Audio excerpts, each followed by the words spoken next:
welcome back, ladies and gents.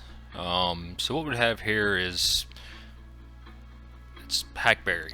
Guy by the name of Mr. Hatala, or Matthew Hatala. I call him Mr. Hatala for some reason. Dude's a genius. Anyway, he taught me a lot about hackberry. So I came across a tree, had a twisted, rotted trunk, and I got it and I saved it. I mean, this thing was, it was super soft, super light. I wasn't able to fully submerge it because I ran out of stabilizing resin, so I just did what I could with it and allowed it to suck up. Mainly the punky spot was on the bottom, so I just let it suck it in the bottom, which worked out fine. What I'm using here is Shed Life. He sent me some 726 blend since he was out of the 3.0 that I normally use, and I like it. It's a little bit foamier whenever you're pulling a vacuum right here, but it came out great. And of course, I'm using my alumilite clear slow. I use the clear slow a lot whenever I'm doing pieces that have cracks or fissures, stuff like that. The thin viscosity of it really helps get down in there. Not to mention, I'll run my PSI on my pressure pot up to 65 PSI. That way it really forces it deep down inside of there. And also on this one, it ended up floating, so it left a huge slab of epoxy in the bottom, in which I did the blue platter that you could see through that turned out pretty cool.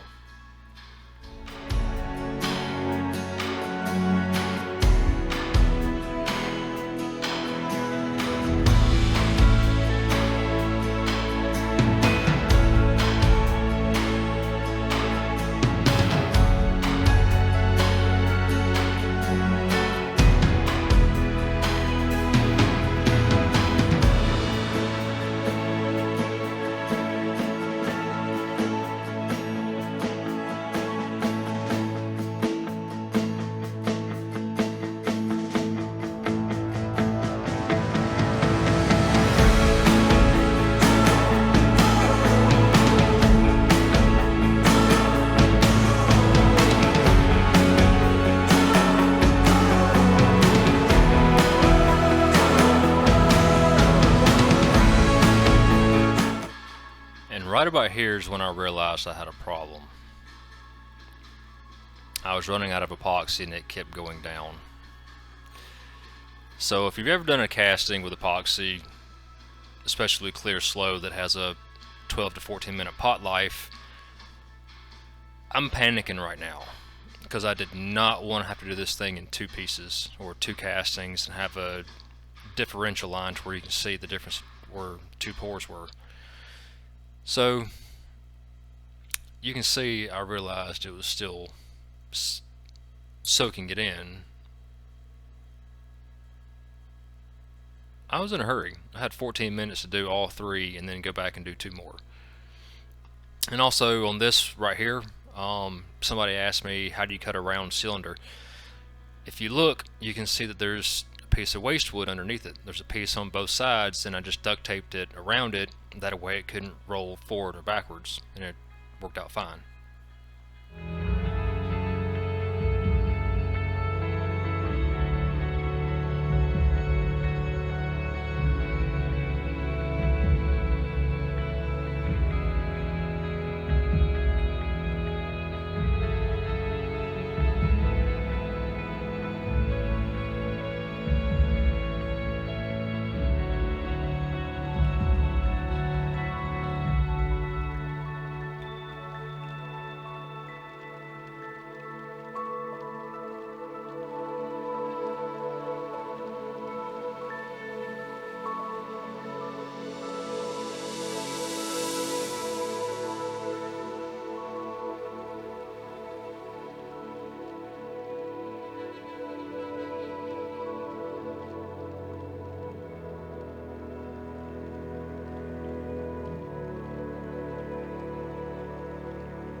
It's time for some do not do dumb stuff. So when stabilizing and casting, you'll get different densities, especially with hackberry being such a lightweight wood. And as I was turning it, even though it was in round, it was still out of balance. It's something round, it spins. If it's off balance, it shakes, just like a tire. So I went to my dad's shop. He's got a mechanic shop. He's got some old lead tire weights. And that's essentially what I ended up doing, was just putting some on. And you can see as I'm working with it, I'll test it and see if it helps and reposition or whatever. But the heavy spot's always going to fall to the bottom, so you can see right here bouncing it. So heavy spot on the bottom, put your weight on the top, problem solved, and you can get through it. I've actually done this quite a few times, but like I said, do not try it at home. If you do, it ain't my fault if something goes wrong. Because you gotta think, you got a 1 ounce lead weight on top spinning. Right now I'm at 1100, 1200 RPMs. If that weight came off and hit you in the face shield, you might not survive. So like I said, don't do it.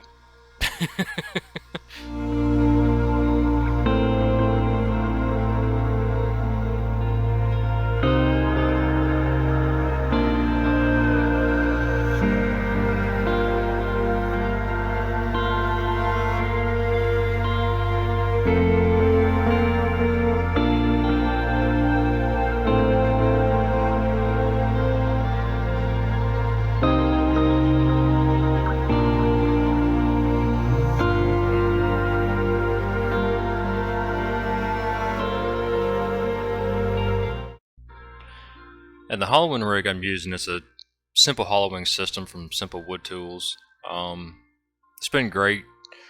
I've actually got another attachment that I rigged up to work. I mean, it works great, but on the other attachment I can use high-speed steel cutters instead of carbide. And with that high-speed steel, I've got 2 different types. One's a skinny one, one's a broad one for finishing, making light touches and smoothing everything out. Sometimes I need it, sometimes I don't.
And this is just a little mini Magellan. It's a mini angle grinder with a tungsten carbide bit on there. If I got a little piece I need to take down real quick, that thing comes in handy. You can get 2-inch sanding disc, all kind of stuff put on there, but I just got the carbide bit on there to rip down whatever to a smooth surface like that little piece was. That bottom is semi recessed. So I needed something to take it down to get it on smooth. And you can see that I forgot that the worm screw hole, or the hole for when I put it on my bandsaw to make a round blank, I forgot that was down there instead of the other side. So the only way you can see it is if you look at the bottom, and it's just a hole with epoxy in it.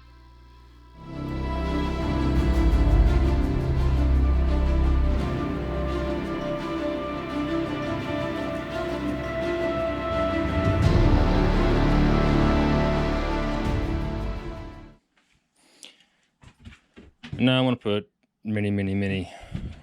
That's bright. Dim as it goes. Mini coats of Deft clear gloss. I've tried tons of other different lacquers, but this one by far is the best. Especially down here in Georgia. I mean, it just rained and it's like 80% humidity in here. So when your sweat starts sweating, and the Watco, it wants to fog up in haze, but this stuff's pretty tolerant for humidity. So I don't record this process because it takes so deadgum long, and wet sanding and then buffing. So this is what I use.